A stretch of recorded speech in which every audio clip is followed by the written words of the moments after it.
यो हो बहसको साथमा गरिमा विकास बैंक, एक्सेस टु ऑल। गर्भेदुम बलियो भूगर्भ सिमेन्ट, भूगर्भ सिमेन्ट। कामना सेवा विकास बैंक, प्रगतिको आधार कामना सेवासँगको कारोबार। Vinayak Siddha college, committed for quality education. Medanta Ayurveda health home.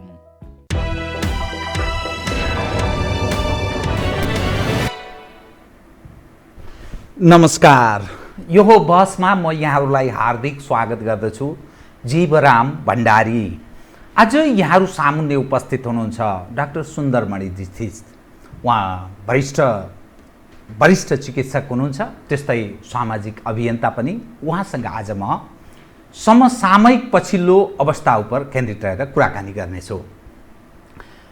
COVID-19 का कारण भयावह अवस्था उत्पन्न भएको छ। संसार बडा एउटा कता कता यस्तो त्रासको अवस्थाबाट गुज्रिँदैछ। नेपाल झन अप्ठ्यारो अवस्थामा प्रवेश गरेको छ। यसकारण सरकारले हात उठाएको घोषणा गरेको छ। स्वास्थ्य प्रवक्ताले केही दिन अगाडि मात्रै उहाँले सार्वजनिक रूपमा भन्नुभयो, अब हामी यस्तो अवस्थामा प्रवेश गरेका छौँ, सरकारले केही गर्न सक्दैन। त्यसकारण सास फेर्न नसक्ने अवस्था भयो भने, पिसाब बन्द भयो भने, या अन्तिम घडीमा प्रवेश गरेको स्थिति रह्यो भने मात्रै अस्पताल आउनु, अन्यथा हामी केही गर्न सक्दैनौँ। सचेत हुनु। यसरी आम रूपमा उहाँले सर्वसाधारणलाई त्यो ढङ्गले अपिल गर्नुभयो। यसको अर्थ सरकारले अब केही गर्न सक्ने अवस्थामा छैन। यस्तो अवस्थामा के गरिनुपर्छ? वरिष्ठ चिकित्सकसँग आज म यही पेरिफेरीमा केन्द्रित रहेर कुराकानी गर्नेछु। सर्वप्रथम म उहाँलाई स्वागत गर्छु। स्वागत चाहिँ। धन्यवाद जीवरामजी। अब हाम्रो 6 फुटको डिस्टेन्स भइहाल्यो। अब कोभिडको टाइम छ, सतर्कता अपनाउनै पर्छ। हामीले चाहिँ नि यो मास्क लगाउने कुरा चाहिँ नि हरेक प्रोग्रामको अगाडि भनिदियो भनेदेखि मान्छे सचेत हुन्छन्। मास्क छोड्नु हुँदैन। मास्कले हामीलाई बचाउँछ, परिवारलाई बचाउँछ, समाजलाई बचाउँछ र अन्तर्राष्ट्रियलाई बचाउँछ। त्यो यो मास्क भन्ने कुरा र दूरी भन्ने कुरा चाहिँ नि असाध्यै महत्त्व छ। सबभन्दा पहिलो सन्देश नै डाक्टर साहबको यही भयो। बडा धन्यवाद छ यहाँलाई। अब म विषयमा कहाँबाट प्रवेश गरेँ भने, लोक कल्याणकारी राज्य जो मानिसले आफ्ना जनप्रतिनिधि चयन गर्छ, राष्ट्रपति बनाउँछन्, प्रधानमन्त्री बनाउँछन्, मन्त्री बनाउँछन्, अरू बनाउँछन्, त्यसलाई एक खाले अभिभावकको रूपमा आफूलाई ग्रहण गर्छ। अभिभावकको अर्थ त्यहाँ भएका त्यो आफ्नो मातहतका अर्थात् जनताका या बालबच्चाका घरको जो अगुवा भए चाहिँ त्यो सबैको जिम्मा लिनुपर्ने हुन्छ। तर सरकारको यो घोषणा मैले जो प्रारम्भ भने, सास फेर्न नसक्ने अवस्था भयो भने, पिसाब फेर्न नसक्ने स्थितिमा पदार्पण गर्यो भने र अन्तिम घडीमा भयो भने मात्रै अस्पताल आउनु, नत्र अब भेन्टिलेटर छैन, आइसियु छैन। सबै मानिस हिँड्दै भेन्टिलेटर खोज्दै मानिसको मृत्युवरण गरेको त्यस्तो समाचारहरू पनि आइरहेका छन्। यो स्थितिलाई डाक्टर साहब अब के गर्ने, कसरी हामी सचेत हुने? आम मानिसको एउटा प्रश्न भयो, सरकार यो अवस्थामा किन पदार्पण गर्यो? मैले यहीँबाट सुरु गरेँ डाक्टर साहब। यो अवस्था आउनै नपर्ने थियो। हाम्रो नेपालमा सुरुमा त हामी खास केही खराब अवस्थामा थिएनौँ। जब हामीले त भनेको थियौँ आयो हाई भने कति हामीले कराएका थियौँ। त्यो बेलामा हामीसँग सरकार क्रुद्ध पनि भएको थियो। यो अवस्था नेपालमा आउन नपर्ने थियो। हामी आरामसँग कन्ट्रोल गर्न सक्थ्यौँ यसलाई। तर सरकार चुक्यो। सुरुमै चुक्यो। त्यही चुकेर आज हामी यो दशा भोग्दैछौँ। जहिले पनि सुरुमा राम्रोसँग गऱ्यो भनेदेखि पछि जब चाइनाले सुरुमै ट्याकल गर्यो, अहिले चाइना कति राम्रो अवस्थामा छ। हाम्रो यहाँ पनि त्यही सिचुएसन हामी कहाँ थियो। हामीले करायौँ, होस् गर्नुहोस् भन्यौँ, तर सरकारले सुन्दैछ। बरु सरकारको मन्त्रालय, स्वास्थ्य मन्त्रालय भ्रष्टाचारतिर लाग्यो, हाम्रो कुरातिर सुन्नु चाहिँ लागेन। अब हेरौँ, त्यो बेलामा हामीले भनेको कुरा गर्दादेखि यो भाइरस यहाँभित्र प्रवेश गर्न, काठमाडौँभित्र या नेपालभित्र पनि प्रवेश यति सहिलोसँग गर्न सक्ने थिएन, पक्कै थिएन। त्यहाँ जहाँ हामी चुक्यौँ, अब त्यो आएपछि चाहिँ यसले त आफ्नो फैलियो। अब चाहिँ हामीलाई अलिकति धेरै नै अवस्थामा खराब अवस्थामा पुर्याएको छ अहिले। अब के गर्नुपर्छ, के गरिनुपर्छ? किनभने एकातर्फ आम नागरिकको विषय भयो, अर्कोतर्फ जसलाई अभिभावक हामी भन्छौँ, सरकारले ह्यान्ड्सअप गरेको दृश्य देखा पर्छ। अब के गर्ने, किनभने मानिसको सबभन्दा न्यूनतम पक्ष भनेको त बाँच्नु पर्यो नि, बाँचेपछि सबै चिज देखिन्छ। तर त्यही स्थितिमा समस्या आयो, के गर्ने? अहिले समस्या ठुलो छ। अब अहिले हामीले यसलाई 2-3 कोणबाट हेर्नुपर्छ। पहिला कुरा, यसलाई कसरी फैलिन नदिने। यो भाइरसको स्ट्रेङ्थ, यसको बल, जस्तो दैत्यहरूको बल रात्रिमा हुन्छ नि, राक्षसहरूको बल रात्रिमा हुन्छ, यसको बल पनि स्प्रेड हुनेमा छ। जति फैलियो उसले आफ्नो बल बढाउँदै बढाउँदै बढाउँदै जान्छ। यसलाई फैलिन दिनबाट हामीले रोक्न चाहिँ सक्नुपर्छ। अहिले हस्पिटलको कुरा नगरौँ, भेन्टिलेटरको कुरा पनि नगरौँ कि त्यो नेक्स्ट स्टेपमा आउँछ। अहिले पहिलो स्टेपमा, त्यो स्टेपमा अझ पनि कसरी जान नपरोस् भनेर हामीले के गर्नुपर्छ भनेदेखि त्यसलाई स्प्रेड हुनबाट रोक्ने। सरकारले अझै पनि नाकामा नियन्त्रण गर्नैपर्छ। सिमाना क्षेत्रमा अहिले पनि कन्ट्रोल गर्नैपर्छ र सरकारले PCR टेस्टिङ चाहिँ नि म्याक्सिमम गर्नुपर्छ। र अहिले आएर त म सुन्छु सरकारमा ऱ्यापिड टेस्ट भन्ने पनि एउटा आएको छ, त्यो एन्टिजेनिक टेस्ट हो, त्यो पनि ल्यायो भनेदेखि त्यो त आधै घन्टामा रिपोर्ट पनि दिन्छ र म्याक्सिमम गर्न सकिन्छ, सस्तो पनि पर्छ। त्यसरी सरकारको काम अहिले नियन्त्रण गर्ने ठाउँमा नियन्त्रण गर्ने, लकडाउन होइन, लकडाउन गरेर समस्या हल हुँदैन, नियन्त्रण गर्ने ठाउँमा नियन्त्रण गर्ने र म्याक्सिमम टेस्टिङ PCR नै हो अल्टिमेट। र त्योभन्दा एक स्टेप अगाडि कोही ऱ्यापिड टेस्ट जुन आएको छ त्यसलाई पनि प्रयोग गरेर म्याक्सिमम टेस्ट गरेर कमसेकम हामीलाई थाहा हुनुपर्छ कि कति अगाडि बढेको छ रोग। हामी अब तपाईँ र म यहाँ बसेका छौँ, हामी दुईमा एकजनालाई पक्का हुनसक्छ किनभनेदेखि यसले कुनै निशानी दिएन। जो कोहीलाई नि जो कोहीलाई पनि उसलाई स्वस्थ हुन्छ, उसलाई कुनै किसिमको रोग लागेको छैन, ऊ चाहिँ नि भन्दा चाहिँ मलाई छुँदै छैन, उसलाई म आइसकेको छ। तर त्यो सङ्क्रमण रोग होइन, रोग र सङ्क्रमणमा फरक हुन्छ। त्यसैले अब पहिला कुरा हामीले रोक्न, सरकारले गर्ने काम तँलाई भने PCR टेस्टिङ अथवा ऱ्यापिड टेस्ट म्याक्सिमम गर्न सुरु गर्ने, अझै पनि गर्ने। पैसा छैन भन्न मिल्दैन, यसको लागि जहाँबाट भए पनि पैसा राख्नु पर्यो। नाका सिमाना क्षेत्रमा अझ पनि एकदम कडाइ गर्नुपर्छ, क्वारेन्टिन गर्नैपर्छ। अब सरकारले त्यो स्टेजबाट एक स्टेप अगाडि हामीलाई चाहिँ पुर्याइदियो पब्लिकलाई। अब पब्लिकको काम मैले हेर्दाखेरि त अहिले सङ्क्रमण अब बस्नको लागि हामी पब्लिककै अब चाहिँ बढ्ता हात भयो। किनभने आम मानिसको, आम नागरिकको कुरा मर्ने त तपाईँ र मै नै हो, मर्ने त प्रायः गरेर मन्त्री तन्त्री त मर्दैनन्, उनीहरू त जे पनि सेवा हुन्छ। त मर्ने तपाईँ र म जस्तै या गरिब गुरुवा नै मर्ने हुन्। त्यसैले अब पब्लिकले चाहिँ असाध्यै सावधानी अपनाउनु पर्नेछ। जस्तो कि एक्जाम्पल दिउँ, सङ्क्रमणले फैलिन दियो भने यसले झन् रोग उग्र रूप लिन्छ। के छ भने एउटा व्यक्तिले 2.2लाई सार्छ, 2.2लाई सार्छ एक व्यक्ति सङ्क्रमित। दुईजनाले चाहिँ दुईवटा व्यक्तिले 5जनालाई सार्छन्। ओके, अब त्यो त्यसरी सार्दै गएकोमा र मृत्यु दर छ अब 2.5%, 3% भनौँ म्याक्सिमम। ओके, 100जनामा 3जना मर्छन्, बाँकीलाई खास केही हुँदैन। अब हामीले फैलिन दिएपछि के हुन्छ भने भनौँ कि 1000मा 100मा फैलियो 3जना मर्ने भए, अब 1000मा फैलियो 30जना मर्ने भए, 1 लाखमा 300 मर्ने भए। तर 2 लाख 3 लाख पुग्यो भने त त्यो त एकदम भयङ्कर बढ्यो नि। मृत्यु दर उही हो तर सङ्ख्या त बढ्यो नि। त्यसैले यसलाई कुनै हालमा फैलिन दिनु हामीले पब्लिकले खास गरी अब, किनभने परेको त हामी नै छौँ।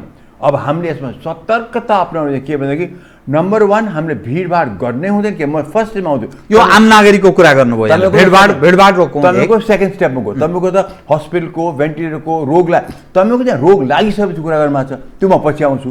अहिले रोग लाग्नु अगाडि सङ्क्रमण रोक्न सक्यो भने त रोग कमी हुन्छ। त्यसैले जनताले अहिले नम्बर 1 दसैँ तिहार आउँदैछ, छठ आउँदैछ, पर्व आउँदैछन्, यसमा जनताले कुनै हालतमा लापरवाही नगरोस्, हेलचक्राइ नगरोस्, भिडभाड त गर्नै हुँदैन।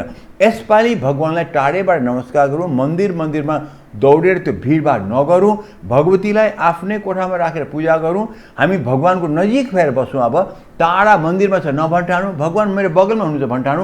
त्यो हिसाबले धार्मिक तौरमा त गरौँ। यसलाई चाहिँ नि मेला, यसलाई चाहिँ एउटा जमघट, यसलाई चाहिँ पर्व भनेर चाहिँ नलिऊ। यसपालि चाहिँ नि यसलाई धार्मिक किसिमबाट देवी भगवती मेरो बगलमा हुनुहुन्छ, म यहीँ पूजा गर्छु, घर घरमा पूजा गरौँ। पहिलो चाडबाडको सन्दर्भलाई जोडेर एकदम भिडभाड नगरौँ। अब टिकटमा त लाउनै पर्यो।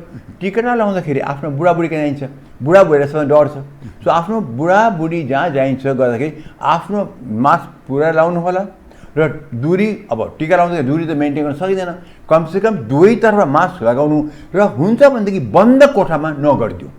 यसपालि बरु पाल्टाउँ कतै बाहिर ओपनमा गरौँ ताकि त्यो फैलेन, त्यो रोग फैल्न सक्दैन के, कम हुन्छ। त्यसैले टिका टालाउँदै खुब होस गरौँ। एउटै परिवार हो, आफ्नै परिवार हो, के हुन्छ र दाई आउनुहोस् भाइ आउनुहोस् दिदी भनेर त्यो गऱ्यो भने चाहिँ आयो भने त त्यो बुढाबुढी जसको तपाईँ आदर गर्ने ध्यानमा छ ती चाहिँ मर्छन्, जसको आशीर्वाद लिने ध्यानमा ती मर्छन्। नम्बर 1। नम्बर 2, मास्क अनिवार्य लगाउँ। मास्क पनि राम्रै मास्क लगाउँ, यो जथाभावी खाली कपडाको मास्क मात्र लगाउँ, राम्रै मास्क लगाउँ। नम्बर 2, सेनिटाइज गरौँ त सेनिटाइज सबैतिर छैन, पैसा पनि खर्च, हात चाहिँ धुँ राम्रोसँग। नम्बर 3। नम्बर 4, जलनेती घरमा फर्केपछि हामीले हरेक दिन रात सुत्नु जानु अगाडि तपाईँले दिनभरिको चाहिँ नि कहीँ न कहीँ लापरवाही हुन्छ, कहीँ न कहीँ सङ्क्रमण त आइहाल्छ। आखिर तपाईँको जाने त यहीँबाट हो, योबाट घाँटीमा जान्छ। हाम्रो शरीरको प्रवेशद्वार नाक ढुङ्गा जुन काठमाडौँको छ, नाक ढुङ्गा त हाम्रो यही हो। अब दिनभरि त हामी मास्क लगाउँछौँ, खानाखेरि त खोल्नै पऱ्यो, हातले कहीँ न कहीँ छुवाएकै हुन्छ भनेदेखि यहीँबाट प्रवेश त के फाइदा छ भने 4-5 दिनसम्म भाइरस हिँडै बस्दिन्छ। तर हामीले त लङ्सबाट जानु बचाउनु पर्छ। त्यो घरमा आएपछि सुत्ने अगाडि अब बाहिर जानु पऱ्यो नि, तपाईँले जलनेती आरामसँग त्यो मजासँग त्यो जलनेती जो प्राकृतिक चिकित्साले सिकाउँछ, आयुर्वेदले सिकाउँछ, हाम्रो परम्पराको, पैसा पनि लाग्दैन, सस्तो पनि हुन्छ। 15 मिनट दिनुहोस्, त्यहाँ करुवा पाइन्छ, मनतातो पानीमा नुन हालेर के पनि सुक्सा गर्न पर्दैन। यसो फर्काउँ, यसले यसो हालौँ, यो पानी यताबाट सुरु जान्छ, यो पानी यताबाट सुरु जान्छ, कहीँ भित्र पस्ने डर पनि छैन। अनि त्यही नुन पानीले गार्गल पनि गरिदिउँ। यति गरेर सुत्न गयो भनेदेखि कमसेकम 30-40% तपाईँको पसेको कोरोना हालिदिन्छ। किन यो नाकबाट हुल्ने, अर्को नाकबाट झार्छ। तपाईँले यताबाट पानी तपाईँ ट्राई गर्नु होला। हामी यो दर्शकहरूले ट्राई गर्छ, हातमा पानी लिनु र त यसो गरेर अलिकति यो पोजिसन मिलाउँ र यसलाई यसरी हालौँ र तपाईँ कुन पोजिसनमा गए यताबाट आफै नै आउँछ पानी, आफै आउँछ, केही गर्नु पर्दैन। अनि यसो गरौँ, यसो गरौँ, तर त्यसले गर्दा कम हुन्छ। तर त्यो सानो करुवा पाइन्छ, त्यसले गर्यो भने राम्रो हुन्छ। अब हेर्नुहोस्, हामी हात केरा धुन्छौँ, यहाँ भएको कोरोनाले चाहिँ नि नटासियोस्, हटोस् भनेर हामी जे हामी त्यही गरेर छौँ। यो पनि त्यही हो। हामीले पनि अपरेसन गर्दाखेरि सर्जिकल कुनै ठुल्ठुलो एक्सिडेन्ट भएर आउँछन् मान्छेहरू, ठुल्ठुलो घाउ लिएर आउँछन्, हामी धुने के थाहा छ, त्यही सेलाइनले हो, नुन पानीले हामी धुने हो। जस्तै हस्पिटलमा पनि इमर्जेन्सीमा त्यो घाउलाई धुने त्यसले हो, त्यसले ब्याक्टेरिया भाइरसलाई मारिदिन्छ, हटाइन्छ। हामीले पनि त्यही गरौँ। सो मास्क लगाउँ, डिस्टेन्स मेन्टेन गरौँ, भिडभाड नगरौँ, बुढाबुढीको चाहिँ नि जाँदाखेरि होस गरौँ, लापरवाही नगरौँ, हेलचक्राइ नगरौँ र सुत्ने बेलामा हामी चाहिँ नि जलनेती गरौँ र गार्गल गरिदिउँ। यति गऱ्यो भनेदेखि मेरो विचारमा तपाईँ धेरै धेरै सेफ हुनुहुन्छ।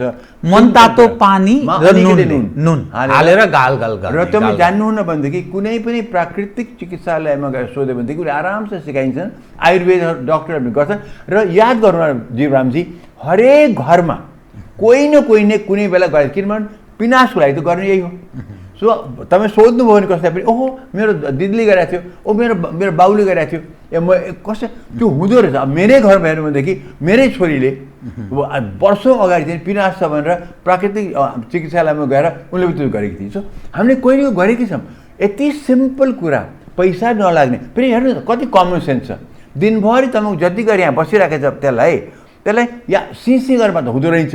सो तपाईँ त्यति गरेर वास गर्नुभयो भने त त्यो त गयो, 30% गयो, 40% गयो भने त आफूलाई त धेरै फाइदा भयो नि त। यो फर्स्ट स्टेप सचेत हुने कुरा। अब यो सचेत। अब सेकेन्ड स्टेपमा चाहिँ नि अब रोग लाग्यो, तपाईँ रोग लाग्यो भने तपाईँ पहिले एक स्टेप भन्छ, फर्स्ट स्टेप रोगको फर्स्ट स्टेप। तपाईँलाई टाउको दुख्यो, अलिअलि ज्वरो आयो, रुगा खोकी लाग्यो, घाँटी दुख्यो, रुगा पनि धेरै लाग्दैन, खोकी बढी लाग्छ या घाँटी दुख्छ, ज्वरो आउँछ, हल्का ज्वरो पनि अहिले भनिएको छ 100.4 मुखबाट, 99.4 एक्जेलाबाट, यहाँबाट गऱ्यो भनेदेखि सतर्क हुनुपर्छ। तपाईँ त्यति देख्ने बित्तिकै तपाईँले आफूलाई आइसोलेसनमै बस्नुपर्छ र त्यहाँ चाहिँ नि सिम्पल गार्गल गर्ने, नेती गर्ने, भिटामिन सी खाने, पऱ्यो भने ज्वरो बढ्यो भने सिटामल खाने, सिम्पल कुरा गर्ने, antibiotic vitamin C plus Cetamol, ज्वरो बढ्यो त्यति भिटामिन सी किन भनेदेखि vitamin C well known for कुनै भाइरस इन्फेक्सन है। तर साथसाथमै हाम्रो यो मुलुकमा हाम्रो आयुर्वेदिक पद्धतिले सिकाएको केही जडीबुटीहरू छन्। डाक्टर साहब सुनौ त्यो यो आम दर्शकका लागि बडा फलदायी जरुरी छ। अब हेर्नु हाम्रो यहाँ जेठी मधु भन्ने असाध्यै काम लाग्ने हामी सबै चपाउँछौँ। म पनि सानो हुँदाखेरि सानो ठाउँको काट्नु हुन्थ्यो चपाउने। यो जेठी मधुले के गर्दछ भनेदेखि यसले चाहिँ नि यो भाइरसको सुरुवातमै एब्जर्ब हुने कुरा चाहिँ नि कम गर्दो रहेछ। कोरोना भाइरसको लागि पनि एकदम काम गर्दो रहेछ यो।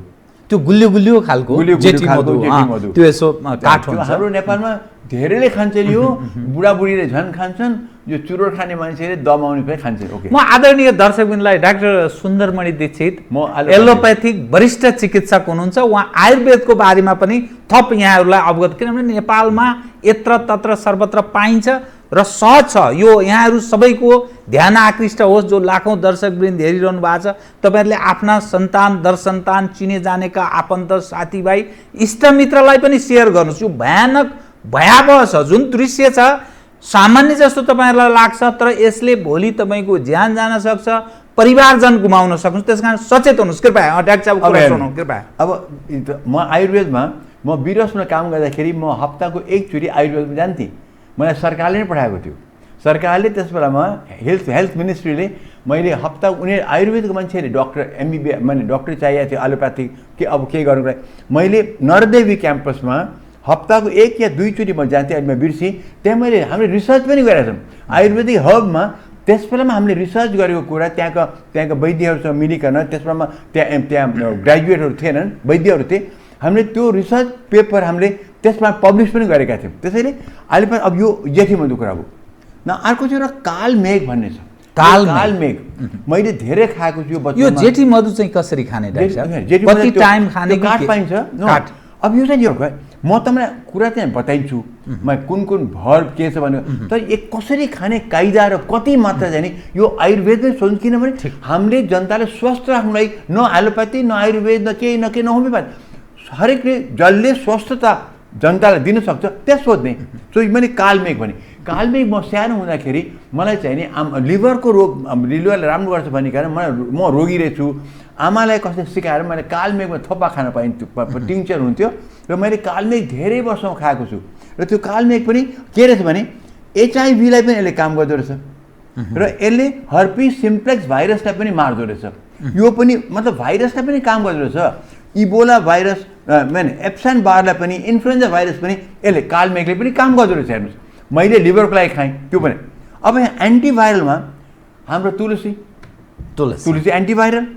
बेसार जो हाम्रो ओलीजीले टाइम भन्नुभएको छ बेसारको हो, गलत पात्रले भने हुनाले हँसी मजाक भयो, तर त्यो अरूले भन्दा ठिक हो। बेसारमा हेर्नुहोस् यसले खास यो न्युरो इम्युनिटी यो जुन कोरोना भाइरस छ यसमा निकै काम हो। किनभने यो जुन त्यो यसको एन्जाइम छ न्युरो इम्युनिटेज भन्ने, त्यसलाई नै यसले चाहिँ नि काट्दो रहेछ। बेसारको त धेरै रोल रहेछ। सो बेसार पनि एकदम महत्त्वपूर्ण छ। यो इफेक्टिभ अगेन्स्ट डेङ्गीलाई पनि काम लाग्ने, हर्पिस सिम्प्लेक्स भाइरसलाई पनि र कोरोनालाई पनि यो काम लाग्छ। यो अनि मरिच, सिम्पल मरिचको चाहिँ नि कालो मरिच यसले चाहिँ इम्युन बढाउँदो रहेछ, हाम्रो भित्रको शक्ति बढाउँदो रहेछ। हाम्रो त्यो पनि चाहिएको छ।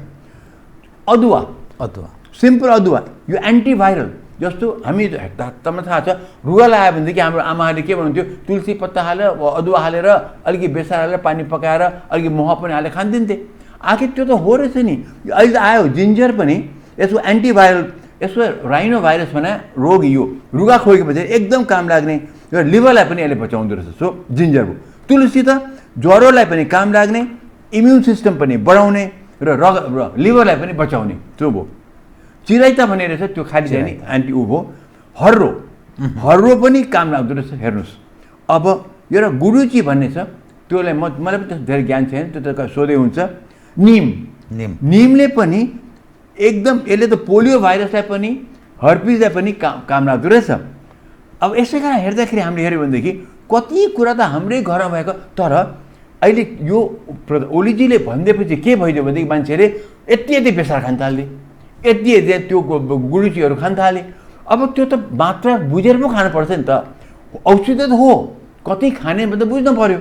अब त्यसको लागि चाहिँ तपाईँले आयुर्वेदमा गएर जहिले हामी हेर्दैछौँ अहिले आयुर्वेदमा नरदेवीमा जानुहोस्, डक्टर आयुर्वेदिक चिकित्सक जति पनि सोधेर कुन मात्रामा कति खाने भने एउटा नेपालमा कम्पनी छ यो फ्लुर कम्पनी भन्ने, उनीहरूले एउटा यस्तो बनाइकन अहिले उनीहरूले राम्रो प्रिपरेसन बनाइसके, यी सबै कुरा हालिकन बनाइकन उनीहरूले अहिले सरकारमा त्यसको नि अनुमति पाउनुको लागि पठाइसकेका छन्, रेडी भइसक्यो। फ्लुर भन्ने कम्पनी बिरगन्जमा उनीहरूको फ्याक्ट्री छ, उनीहरूले त्यो बनाइ पनि सके। अस्ति उनीहरू मेरो पेसेन्ट पनि हुन्, उनलाई मैले सोधेँ कहिले आउँछ मार्केट भन्दाखेरि अब हामी केही समय ल्याउँछ, सरकारले पर्मिसन दिनु पऱ्यो। मेरो विचारमा सरकारले छिटो पर्मिसन दिनु पऱ्यो, कि त्यो त पुरा आयुर्वेदमा टेस्ट गरिकन कति मात्रामा गरी पुरा बोतल नै रेडी गरिकन त्यो लिक्विड छ कि त्यो आउने। त्यसै हामीले सेकेन्ड स्टेपमा भने फर्स्ट स्टेपमा त ज्वरो आउँछ, टाउको दुख्छ, खोकी लाग्छ, घाँटी दुख्छ, त्यही हो, रुगा अलिक कम मात्रा लाग्छ, जिउ दुख्छ, जिउ पनि दुख्छ, कसै डायरिया हुन्छ, डायरिया कसैको हुन्छ, र कसै खाना अलिक अमन हुने, त्यो त जुन ज्वरोमा पनि हुन्छ, र बास्ना सुँग्नमा अलिक कम हुन्छ कसै सबैलाई होइन त्यो। त्यसैले यो हामी भन्दा फर्स्ट स्टेप त्यो हुने बित्तिकै आइसोलेसनमा बस्नुहोस्, सिम्पल सिरामल खानुहोस्, यही सबै काम गर्नुहोस्, यो आयुर्वेदिक प्रिपरेसन खानुहोस् र आइसोलेसनमा बस्ने। र अगर अब योभन्दा बढ्यो हेर्नुहोस्, 85% हामीलाई आयो सङ्क्रमण गयो सङ्क्रमण केही हुँदैन, डराउनु पर्दैन, मान्छेले यो एकदम भया भन्टार्नु पर्दैन। हामीले सतर्क भयौँ, फैलिन दिएन भनेदेखि 85%लाई त्यो आयो त्यो गयो, आयाराम गयाराम, ओके। अब जुन बाँकी 15%मा त भने जसलाई ज्वरो आयो यो भयो त्यो भयो मैले भने, तिनमा पनि 10%लाई भनौँ यिन चाहिँ नि 10%मा चाहिँ उनीहरू चाहिँ नि त्यो यतिमा पास अफ हुन्छ। अहिले हाम्रै परिवारमा देख्दैछु कोही कोही ज्वरो आएको थियो, खोकेर आएको थियो, ज्वरो आएको थियो, उनको पनि 3-4 दिन ज्वरो आयो ऊ पास भयो, ओके। कोही मेरा पेसेन्ट छन् जसलाई चाहिँ 2-3 हप्तासम्म चल्यो, कोही हस्पिटलाइज भर्ना हुनु पऱ्यो तर पास अफ हो। अब बाँकी 5% त्यहाँ चाहिँ नि तपाईँलाई यो सबै मैले भने जस्तो भयो। अब तपाईँको ज्वरो बढ्दै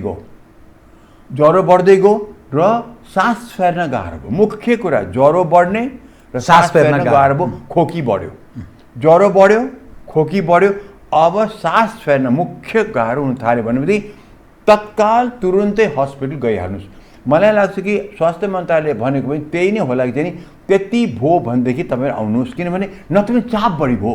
अब टाउको दुख्नुपछि सबैजना हस्पिटल पुग्दाखेरि त अब सबै अब खाएर नेपालमा त के भन्सुनको कुरा छ, यसलाई भर्ना गरिदिनुहोस् भनेर अर्डर आयो भने त भर्ना गर्छन्, त्यही न हो कुरा। त्यसरी सायद त्यो पनि हुनसक्छ, तर यही कुरा भयो भनेदेखि चाहिँ नि हस्पिटल जानै पर्छ। मेरा कुनै बिरामीलाई मैले फोनबाट तुरुन्तै जाऊ भनेको छु र कतिलाई चाहिँ नि मैले घरमा चुप लाएर बस्छ भनेको छु, यो भएको छ। त्यसरी यो सेकेन्ड। अब जो बाँकी 5% भयो सिरियस भयो, 10% चाहिँ हस्पिटल गए ऊ भए आए।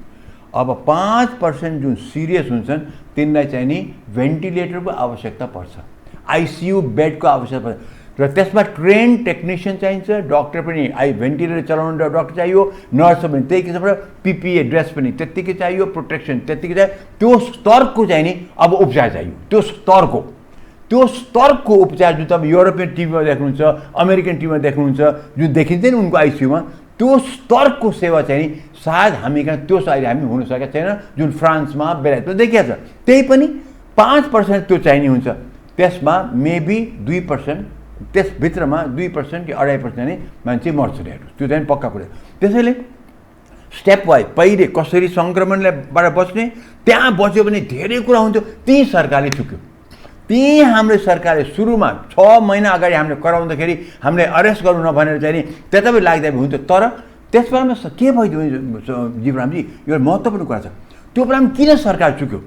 एउटा त भ्रष्टाचारतिर लाग्यो, तर मेन कुरा के भने 2020 को टुरिज्म इयर, त्यो बेलामा के भइदियो भने चाइनामा आइसकेको थियो, हामी कहाँ अलि देखा परेको थियो, तर त्यो बेलामा टुरिज्म मिनिस्टर लगाए सबैले के भने होइन नेपाल सेफ छ, आऊ नेपालमा जति आए पनि हुन्छ, न प्लेन बन्द गरे न केही बन्द गरे।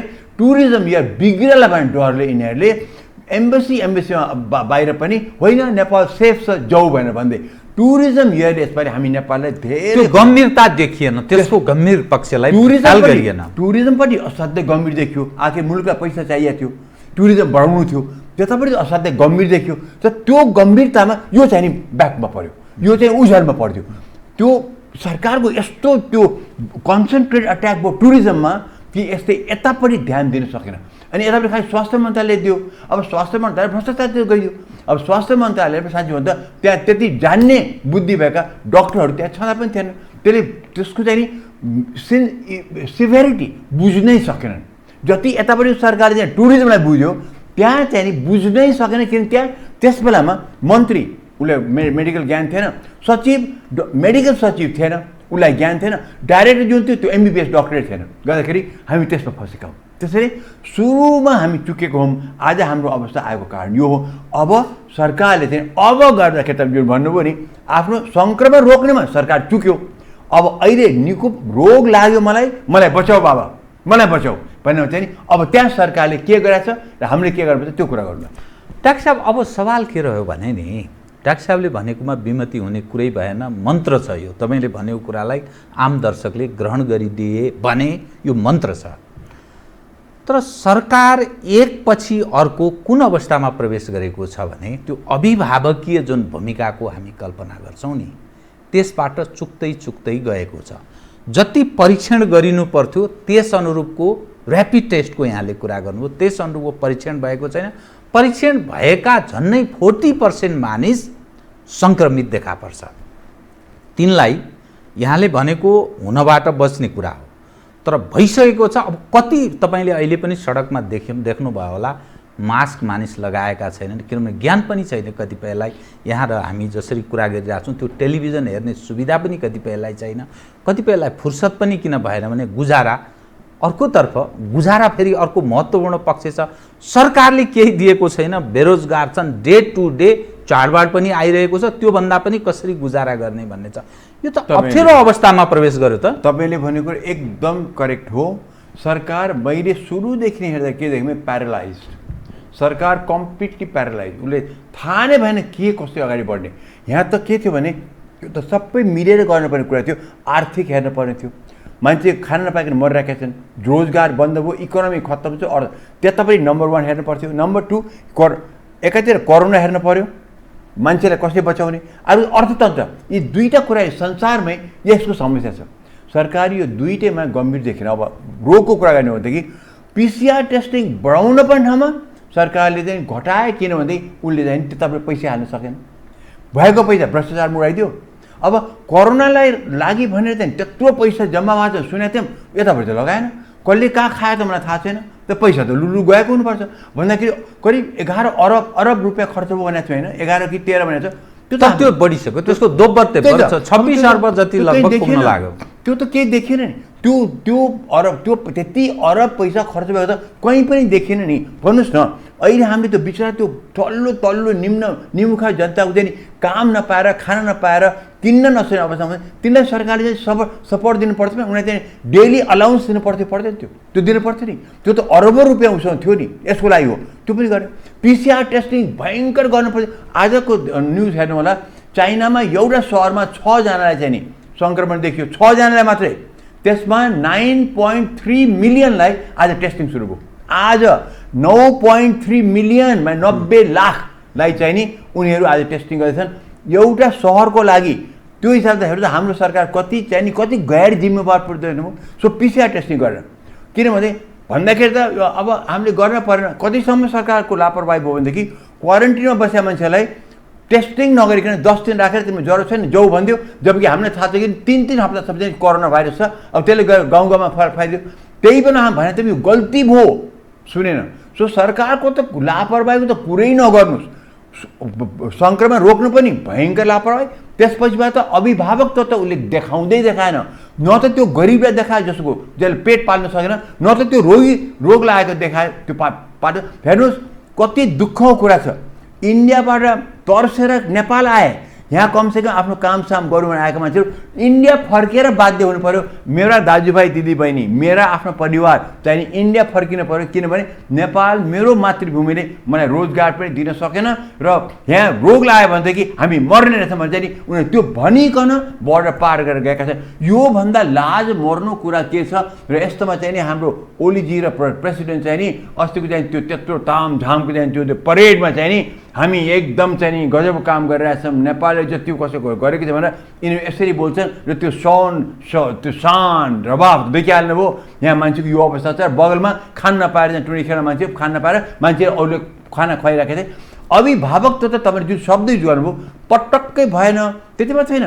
म त भन्छु यो सरकार त जनताको त शत्रु नै भयो त। के को जनताको शत्रु? जनताको शत्रु नै भयो, किनभने जनताको लागि त केही पनि गरेन।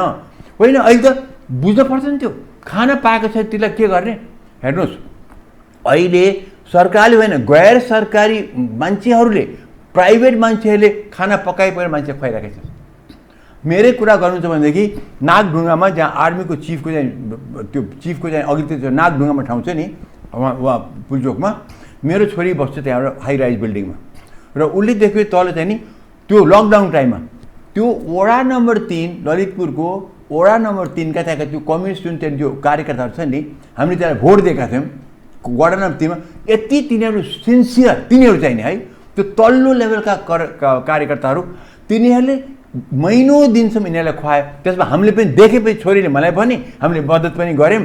त्यो यति राम्रोसँग उनीहरूले डेली 500-600लाई खुवायो के, त्यो सरकारले होइन भने मतलब तल्लो कार्यकर्ता जो जनतामा भिजेका छन् उनले त्यसो गर्ने। माथिल्ला तहका सरकारमा त किन नेताहरू हेर्नु त, कुन पार्टीको नेता चाहिँ आज ओर्लेर चाहिँ नि काम गरेर बताउनुहोस् त, कसले गर्यो? सरकारको त कुरै छैन, सरकारले केही पनि गरेन।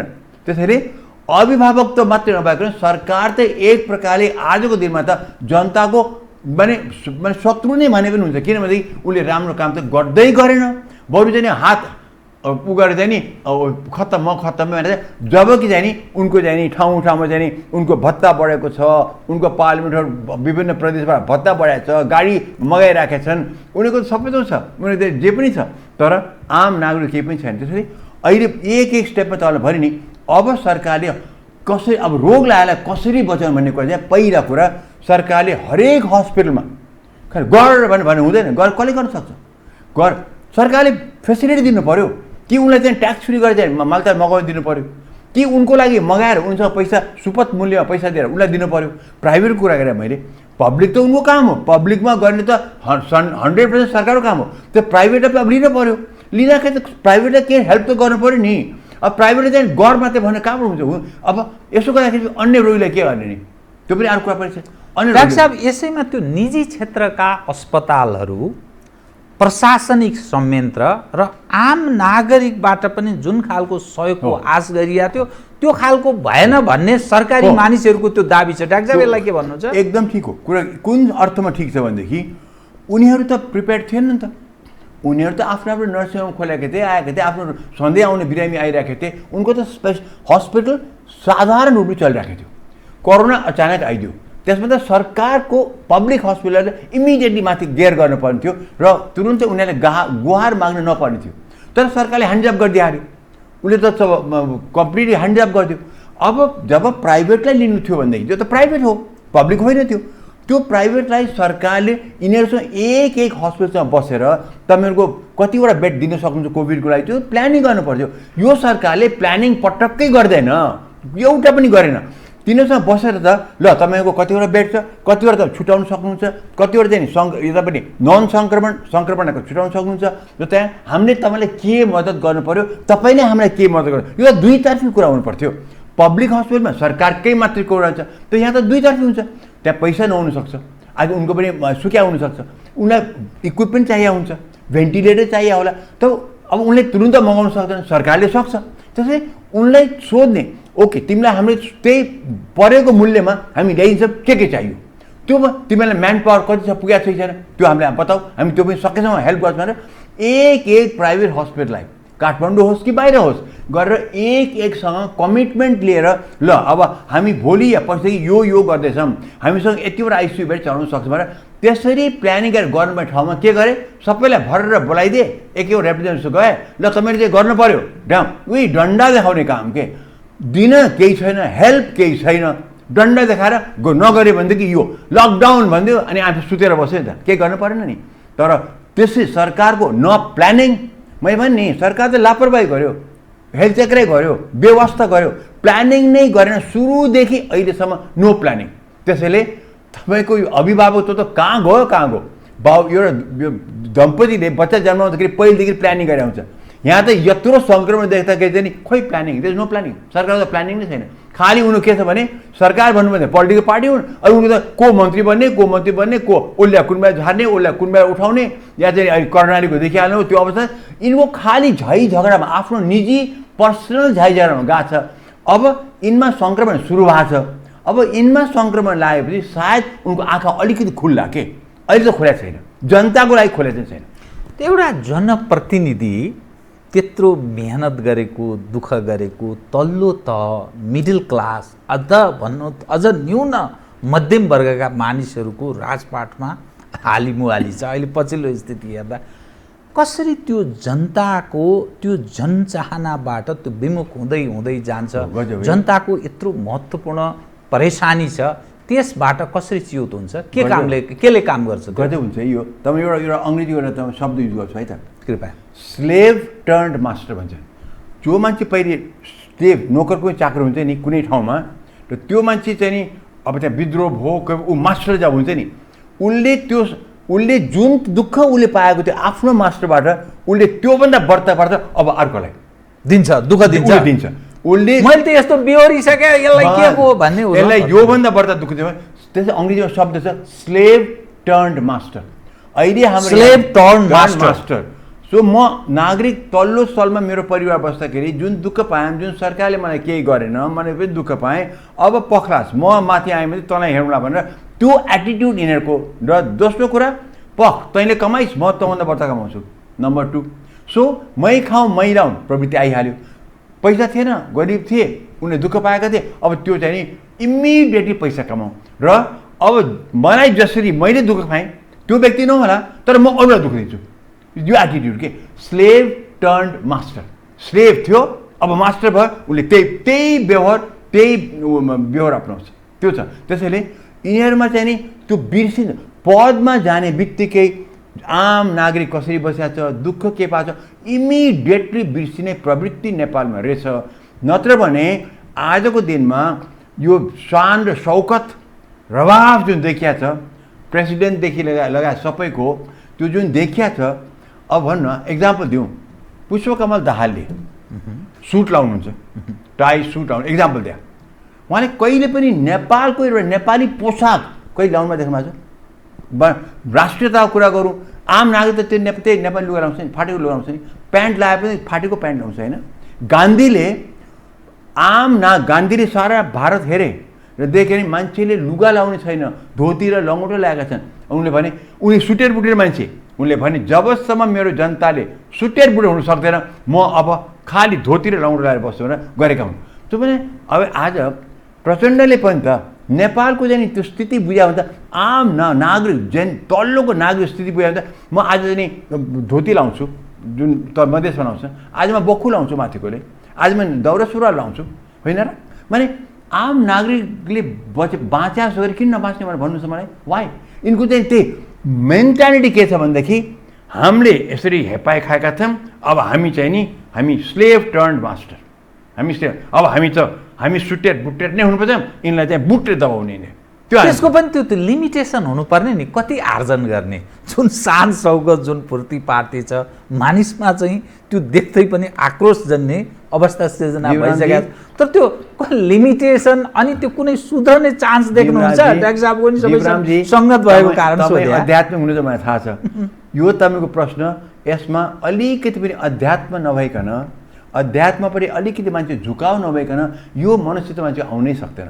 एउटै कुरा के छ, परिष्कृत हुन सक्दैन। सबै कुराले यी सबैजनाले एउटा मात्रै मन्त्र म यिनलाई दिन्छु, यी ठुला बडा भएको एउटा मन्त्रमा दिन्छु, म जन्मेँ, एउटा कुरा निश्चित छ, म मर्छु।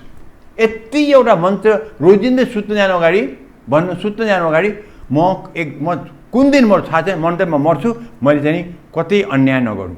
उठ्दाखेरि पनि आज मैले रातभरि बाँचेछु, एक दिन यो दिन आएको छ, दिनमा मर्न सक्छु, म चाहिँ नि यसमा म अन्याय गर्दिनँ, म चाहिँ सेवा नै गर्छु भनेर त्यो म मर्छु, कुन बेला मर्छु मलाई थाहा छैन भनेर त्यति मात्रै सोच्थ्यो भनेदेखि, यो मात्रै हृदयमा राख्यो भनेदेखि अन्याय धेरै कम हुन्छ, अत्याचार धेरै कम हुन्छ, अनि कि जनताको लागि सोचिन्छ पनि, रोगीको लागि पनि सोचिन्छ। मदन भण्डारी आश्रित उनीहरूले त्यो दिन सोचेको थिए कि उनीहरू त्यो दिन खत्तम हुन्छ भनेर। वीरेन्द्र त्यो दिन अब आफू जाने त्यो पार्टीमा जाने आफ्नै राजदरबारभित्र जाने सोचेको थिएँ कि आज म खत्तम हुन्छ भनेर। कुन बेला को जान्छ यति एउटा मन्त्र। हामी जन्म्यौँ, एउटा मात्रै कुरा निश्चित छ, मृत्यु कुन बेला आउँछ हामीलाई थाहा छैन। बरु म प्रधानमन्त्री कहिले हुला आइडिया होला, इलेक्सन जित्छु त्यही यो गर्छु म जित्छु म हुला, तर मृत्यु मेरो आज छ कि भोलि छ बा द्याट्स त्यो चाहिँ नि त्यति एउटा विचार गरे भनेदेखि त्यो चेत चाहिँ अध्यात्मले मात्रै आउन सक्छ। अध्यात्म होइन, प्र्याक्टिकल। मैले तपाईँले मैले अध्यात्म सुरु गरेँ त यो मैले भगवान् नाम ल्याएको छैन, मैले देउताको नाम ल्याएको छैन, मैले यथार्थ कुरा भने जीवरामजी जन्मे, जीवरामजी मरे। अब भोलि तपाईँको चाहिँ कुनै फोटो राखेर संवेदना गरेको देख्यो भनेदेखि अचम्म हुँदैन। अहिले मेरै सम्झीज्यू भर्खर कोरोनाबाट मऱ्यो, उहाँको देहान्त भयो। मेरो सम्झियो भने प्रसाई, हाम्रो प्रसाईजी जो चाहिँ नि मेरो बुढा सम्झी भनौँ न, उहाँलाई रामबाबु प्रसाई, उहाँ 79 वर्ष र 6 महिना कोही 8 महिना थियो, अब 100 वर्ष पुग्न 4 महिना मात्रै बाँकी थियो। उहाँको रोग भने थियो तर कोरोना लाग्यो, उहाँको डेथ भयो अस्तिको दिन, आज 4 दिन भयो हो कि।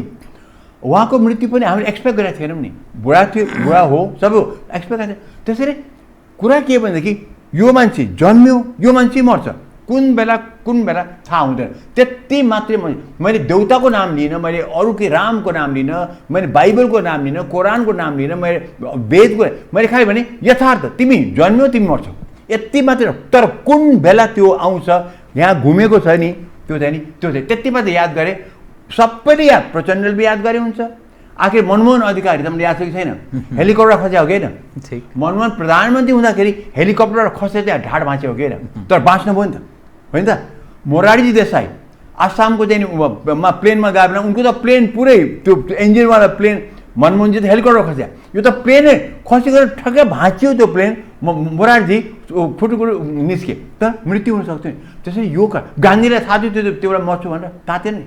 राजीव गान्धी थाहा थियो मर्छु भने थाहा। त्यसो यो मात्रै यिनले मन्त्रणा गरिदियो भनेदेखि यिनको धेरै हामी नेपाली राहत पाउँथ्यौँ, यति मात्रै सोच्यो भनेदेखि। डाक्टर साहब यो पछिल्लो प्रेडिक्ट्सको म कुरा गर्दैछु। म हिजो अन्तर्राष्ट्रिय सञ्चार माध्यम यसो साँझ हेर्दै थिएँ, अमेरिकामा मृत्युको सङ्ख्या 2,14,15,000 लगभग छ हिजो साँझसम्म। आगामी 4 महिनाभित्रमा त्यसको दोब्बरमा पुग्न सक्छ मृत्युको सङ्ख्या।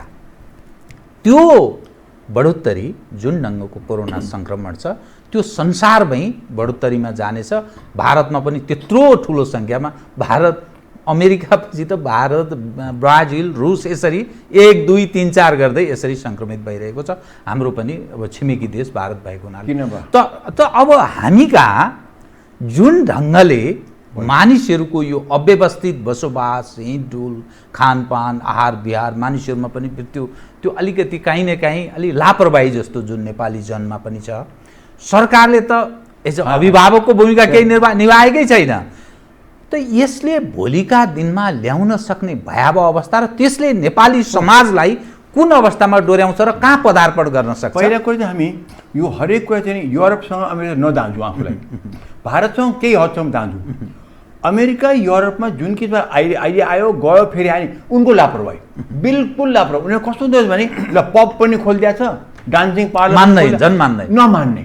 कतिसम्म चाहिँ नि हामी किन माने? हामीले डेमोक्रेसी त्यो चाइनामा चाहिँ नि गर भने गर्दा रहेछन् अनि सङ्क्रमण रोक्यो। डेमोक्रेसी भन्ने मुलुक जुन हुँदो रहेछ, डेमोक्रेसीमा फाइदा पनि छ बेफाइदा पनि रहेछ। अहिले अमेरिका युरोपमा जुन फैलिएको जुन हिसाबबाट त्यो उनको चाहिँ नि सबै जनतामा के छ भने मलाई कसले कन्ट्रोल गर्छ, गर्न पाइन्न भने त्यो र लापरवाही।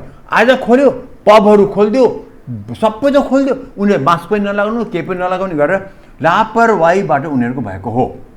त्यो भारतमा चाहिँ नि त्यो अथाह उनको चाहिँ समस्या छ, गरिबी पनि छ, अथाह छ। भारतका जनतामा चाहिँ नि भन्छु उनीहरू कन्ट्रोल गर्न नसक्ने अवस्थामा पनि जति गरे त्यो ठुलै काम गरे। तर हाम्रो नेपालमा त हामी सरकारलाई टेरेका पनि हौँ, हामी लकडाउन मानेका पनि हौँ, हामीले सरकारले पनि प्रायः गरेर मान्छौँ पनि। तर कहीँ ठाउँमा नमाने पनि हामी चाहिँ नि त्यो एकदम उग्र रूपमा हामी मान्दैनौँ भनेर आएको छैनौँ नि, हामी मान्छौँ। तर हामीका चाहिँ त्यो अवस्था नआउनु पर्ने थियो। हामी लकडाउनमा यहाँ बस्यौँ, 2-3 महिना हामी लकडाउन, 60 दिन हामी बस्यौँ लकडाउनमा। हामी काठमाडौँमा लकडाउन बस्दाखेरि, काठमाडौँको कुरा गरौँ, सरकारले त नाकामा त नाकढुङमा त केही पनि गरेन, फर्पिङमा एन्ट्री पोइन्टमा केही गरेन, बिपी राजमा एन्ट्री पोइन्टमा केही पनि गरेन। वार दी कोरोनाले भित्र छिराइदियो हेर्नुहोस् त्यो सरकारको। अब त्यो सरकारको चाहिँ अभिभावक त गराउनु लाग्यो कि हामी अझै दुश्मनी गरेको। हाम्रो त हामी काठमाडौँवासी, खाल्डोवासी त, उपत्यकावासी त हामी सबै लकडाउनमा बस्यौँ, राम्रैसँग बस्यौँ। तर सरकारले त यति पनि हामीलाई वास्ता गरेन, छोडिदियो। हामीले करायौँ, नाकढुङ्गा चेक गर बाबा, फर्पिङ चेक गर, यो बिपी राजमा चेक गरेन। पहिले जब आयो सुरुमै सङ्क्रमण, मैले पनि यो सबभन्दा फैलिने चाहिँ नि एयर ट्राभल, प्लेनको ट्राभलबाटै सबभन्दा फैलिनु। पछि पो हाम्रो इन्डियाको बोर्डर कुरा हो। प्लेन रोक, चाइनाबाट आउने प्लेन रोक, सबै प्लेन रोक संसारभरिको भन्दाखेरि पटक्कै सरकारले वास्ता गरेन। टुरिज्म चाहियो 2020 टुरिज्म इयर भनेर त्यतापट्टि लागेर चाहिँ नि यिनीहरूले वार ती प्लेन आउँथ्यो, त्यहाँबाट सुरुवात भएको तीबाट। त्यसैले सरकारको धेरै लापरवाही भयो। अब हामी चाहिँ नि हामी जनताले के बुझ्यौँ भने अमेरिका युरोपमा जुन लापरवाही गरे हामी त्यो गर्नु भएन। हामी नेपाली जे पनि अनुशासित छौँ। हामी कसै नाम थाहा नहोला, हामी अज्ञानता होला, अज्ञानताले मास्क नलगायो। अब कतिपय मान्छे म देख्छु यो मास्क लगाएका हुन्छन्, गरेछ त यो नाक खुल्लै छ। अब त्यो चाहिँ नि मास्क लगाए उनीहरूले भने थियो मास्क लगाऊ, तर उनीहरूले यो बताइए छैन राम्रोसँग कि चाहिँ नाकबाट गर कि नाकबाट तिम्रो बचाउको लागि नाकबाट गर। मुख त तिमीले अरूलाई सार्नको लागि मुखबाट काम आउँछ, तर नाकबाट तिम्रो बस्दा नाक चाहियो। त यो पनि हामीले शिक्षा दिन सकेनौँ। सो अज्ञानताबाट धेरैले गर्न सकेका छैन। तर कोही चाहिँ हाम्रो लापरवाही। अहिले म बिहान आउँदै थिएँ, तब यहाँ आउँदाखेरि म पाटनौकाबाट मोटरमा आएँ, देख्छु 4-5जना युवाहरू जस्तो मान्छेहरू, अहिले भनौँ 40 वर्ष पनि पुगिसकेका छन्, आउँछन्। 3जना वकिङ गरेका छन्, 2जना चाहिँ मास्क छैन। अब यहाँ आउँछु, जहाँ म जान्छु मास्क छैन। त्यो मास्क हो अधिकांश 90% लागेका छन्, तर जुन 10% लागेका छैन त्यसले पनि सार्छन् नि त कुरा त्यो। त्यसैले हामी उनको देखेर भयावह हुनु पर्दैन। मिडियाले पनि रोजिँदै त्यो मान्छे मरेको, त्यो उनीहरूको चाहिँ त्यो आइसियूको चाहिँ यत्रो तस्बिरहरू देखाउने, आतङ्कित गरेर नगरिदियो बाबा। मान्छेले तर्साएर उसलाई रोग लाग्छ। मेरो मन कमजोर भयो भने मलाई कुनै पनि रोगले समात्छ। त्यो पनि हाम्रो डक्टर मनोबल गिर्छ। हाम्रो होइन डक्टरमा हाम्रो प्रुभ भइसक्यो, बडी माइन्ड मेडिसिन अहिले यति इम्पोर्टेन्ट भइसक्यो। बडी माइन्ड मेडिसिन त हेर्नुहोस् यसबाट कतिसम्म प्रुभ भयो भने हार्ट अपरेसन गर्ने भने बस्या मान्छेलाई उनको त्यो बडी माइन्ड मेडिसिनबाट अपरेसनबाट गर्नु परेन। क्यान्सर, ब्रेस्ट क्यान्सर चाहिँ नि बडी माइन्ड मेडिसिनबाट त्यो क्यान्सर निको भएको छ। हेर्नुहोस् त्यो त प्रुभ, अमेरिकाको रिसर्च हो यो। त्यसैले बडी माइन्ड। अब यहाँ हामीले मान्छेलाई रोजिँदै त्यही सिन हरेक मिडियाले सुरुवातमा अब कोरोनाको अपडेट, बाबा अपडेट दियो हामीले। अहिले राम्रो लागेमा के भनेदेखि एउटा कुन चाहिँ टिभीले चाहिँ नि अब ग्राफ देखाउनु थाल्यो। अब जुन यत्रो चाहिँ देखाउँथ्यो, जय सङ्क्रमण भएको, मान्छे मरेको, कफिनमा लगेको देखाउँथ्यो नि, त्यो एकदम सिरियस भयो। हिजो अस्तिदेखि चाहिँ नि ग्राफ देखाउ, ग्राफ सर बोल्यो, ग्राफ देखाएको छ, यति बढ्यो यति घट्यो, तर त्यो दृश्य देखाउने छोड्यो।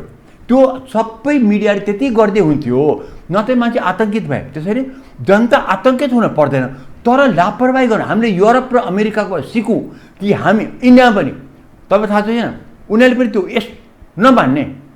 नमान्ने कुनै धार्मिक उसबाट नमान्ने।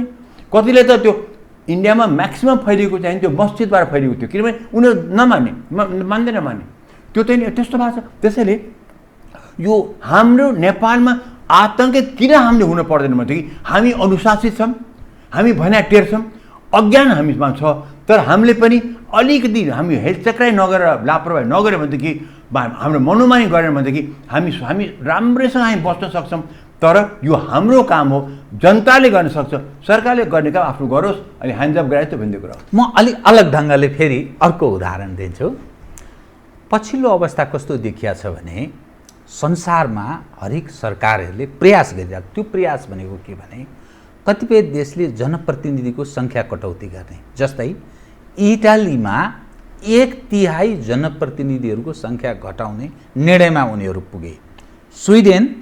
स्विडेनको पछिल्लो निर्णय हो, ऐन उनीहरूले पारित गरिसके।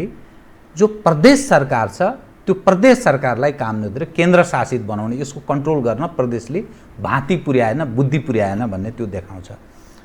र भयावह बढ्दै गएपछि इङ्ल्यान्ड पनि फेरि अर्को लकडाउनको कसरतमा प्रवेश गर्दैछ। हामी कहाँ 7 लाखभन्दा बढी सङ्ख्यामा जनप्रतिनिधि सहित झन्डै 40,000 जनप्रतिनिधि छन्।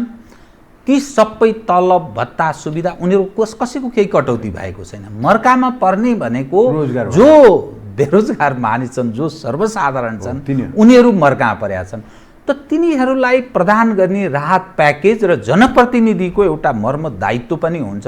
ए बाबा यत्र मानिस दुखी छन् भने हामीहरू भत्ता सुविधा छोडिदिन्छौँ, ल लिँदैनौँ भन्न न कुनै मन्त्री, प्रधानमन्त्री या न कुनै ओहदाका मानिस कोही तयार छैन। यो के भएको डाक्टर साहब? अब यसमा चाहिँ दुईवटा एङ्गल छ, एकदम महत्त्वपूर्ण कुरा तपाईँको। पहिला कुरा त यिनीहरूले सुविधा छोडेनन्, त्यो लोभीहरू छन्, यी सबै लोभी पापी हुन्। यीलाई चाहिँ यसलाई केही भन्नु छैन मलाई। यिनमा यति पनि जनताप्रति यति पनि प्रेम माया छैन। इलेक्सनमा गए, जिते, आए, कहाँ भ्रष्टाचार गरे, यिनमा जनताप्रति यति पनि चाहिँ लोभी पापी नै हुन् यिनीहरू। तपाईँ जतिको नाम गर्नुभयो नहो। मेरो भनाइ के छ भने यत्रो सङ्क्रमण छ, हामीले मान्छेले शिक्षा दिनु छ। ठाउँ ठाउँमा जहाँ तरकारी बजार छ, जहाँ चाहिँ मलहरू छन्, जहाँ मान्छे भिडभाड हुन्छ, जहाँ चाहिँ अब ट्राफिकहरू छ, त्यहाँ चाहिँ नि यत्रो पोलिटिकल पार्टी नेपालमा कतिवटा छ भने 10, 15, 20, 30वटा पोलिटिकल पार्टी छैन। ठुल्ठुला पार्टी पनि छैन। कम्युनिस्ट पार्टी भयो, अनि हाम्रो चाहिँ कङ्ग्रेस पार्टी भयो, अब राप्रपा छन्, मधेसी पार्टी।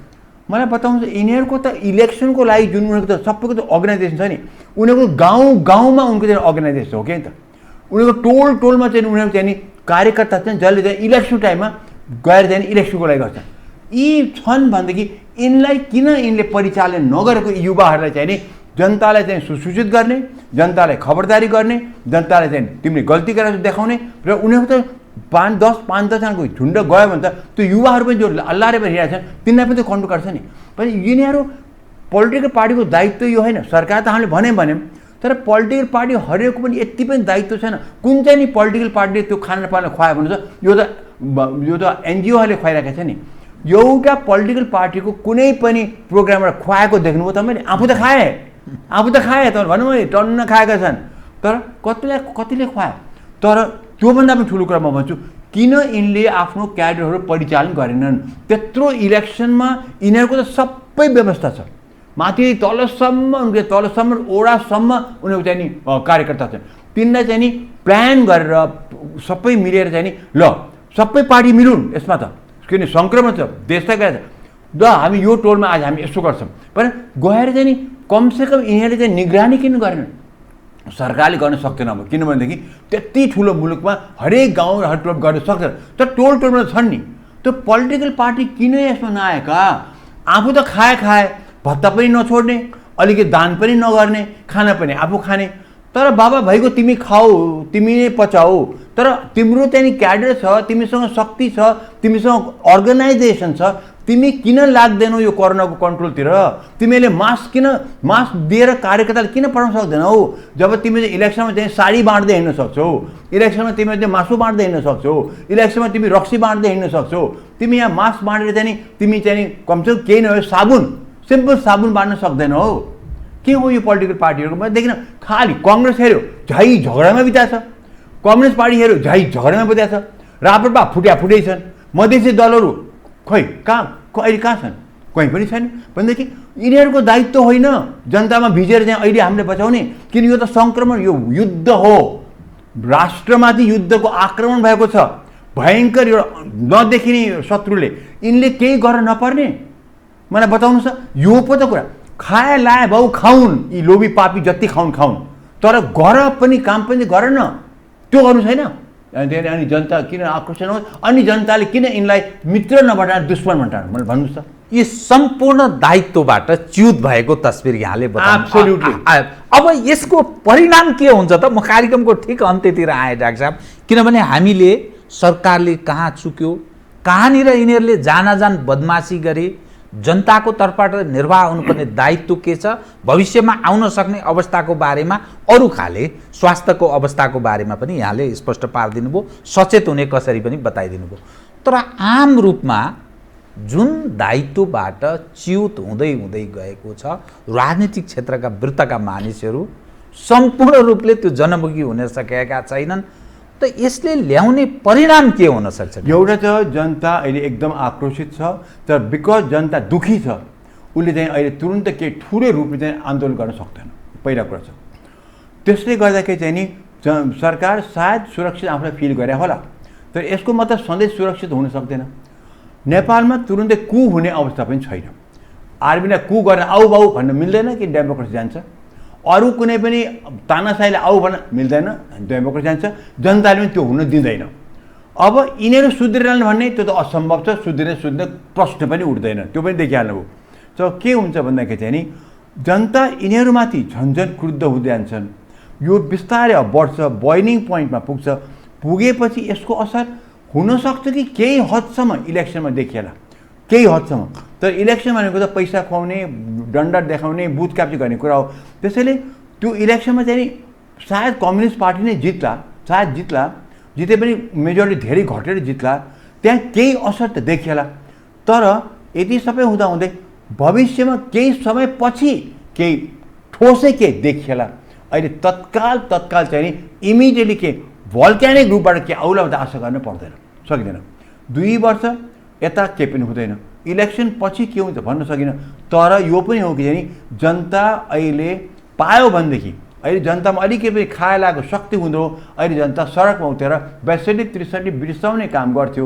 र त्यो गर्दाखेरि यो सबै पार्टीहरू पनि जान्थे, सरकार पनि जान्थ्यो। तर त्यसो गर्नु मतलब चाहिँ नि हामीले नै ल्याएको चाहिँ नि सिस्टम, हामीले ल्याएका पार्टीहरूलाई चाहिँ नि हामीले नै खुट्टामा बन्चो हाल्नु, टाउको पूर्व हाल्नुहुन्थ्यो। त्यो मतलब लोकतन्त्र फेरि जान्थ्यो। तर यो अवस्था आउँदैन म भन्न सक्दिनँ, आउन सक्छ। त्यो नआओस् भनेर यी दलका नेता, यी गभर्मेन्ट यी सचेत हुन्। किन जनता नेपालको त कस्तो बुर्लुकको उफ्रिँदो रहेछ। 62-63 जुन बुर्लुकको उफ्रेर राजसंस्थै गयो, हेर्नुहोस् त्यो राजसंस्था गयो नि। त्यो 46मा बुर्लुकै उफ्रेछ नि, पञ्चायत गयो। अब राणा शासन बुर्लुकै, सो नेपाली जनता बुर्लुकै उफ्रिने चाहिँ बेर आउँदो रहेछ। त्यसको लागि सतर्कता अप्नाउनु पर्छ। तर बुर्लुकले उफ्रिदियो अहिले भनेदेखि त यो हाम्रो यति वर्ष कमाएको चाहिँ डेमोक्रेसी चाहिँ जान्छ, सिस्टम जान्छ। त्यसै मैले जहिले भनेको छु सिस्टमलाई सुधार। यसरी मान्छेले सेतो हात्ती नपालौँ। हामी अर्कै डेमोक्रेसीभित्र अर्कै सिस्टममा हामी जाउँ जसमा यस्तो भ्रष्टाचार हुँदैन, जसमा एउटै व्यक्तिले पुरा मुलुक हेरेर काम गरिदियोस्, खालि आफ्नो पकेट म कर्णाली अञ्चल म विराटनगर नगरिदियोस्। त्यस्तो सिस्टम हामी जाउँ भनेर मैले त्यो यसो वकालत गरिरहेका छु। त्यसैले यिनमा बुद्धि पलाओस्, जनता सतर्क हुन् र सकेसम्म लोकतन्त्र नमासियोस्। यति हो। हस् डाक्टर साहब, धन्यवाद छ यहाँलाई। आदरणीय दर्शकवृन्द, उहाँ हुनुहुन्थ्यो डाक्टर सुन्दरमणि दीक्षित, वरिष्ठ चिकित्सक तथा सामाजिक अभियन्ता। समसामयिक विषयलाई केन्द्रमा राखेर गरिएको कुराकानी। म सहित मेरो सम्पूर्ण युनिटलाई कार्यक्रमबाट बिदा दिनुहोस्। तर यो हो टेलिभिजन, हेर्दै रहनुहोला। नमस्कार।